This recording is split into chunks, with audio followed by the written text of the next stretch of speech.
ప్రభువు నామమున అందరికీ శుభోదయం. ఈరోజు దేవుని వాగ్దానము ఏమనగా సామెతల గ్రంథము 22వ అధ్యాయము 18వ వచనం. నీ అంతరంగమందు వాటిని నిలుపుకొనుట ఎంతో మంచిది, పోకుండా అవి నీ పెదవుల మీద ఉండనిమ్ము. ఇర్మియా గ్రంథము 15వ అధ్యాయము 16వ వచనము మనము పరిశీలించినట్లయితే, నీ మాటలు నాకు దొరకగా నేను వాటిని భుజించి తిని, సైన్యములకు అధిపతివగు యెహోవా దేవా, నీ పేరు నాకు పెట్టబడెను గనుక నీ మాటలు నాకు సంతోషమును నా హృదయమునకు ఆనందమును కలుగుజేయుచున్నవి.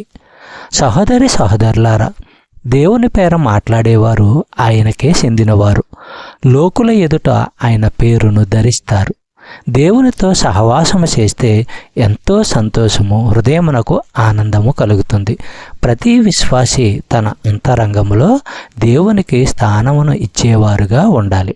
చెప్పబడిన వాగ్దానము దేవుడు దీవించి ఆశీర్వదించును గాక. ఆమేన్.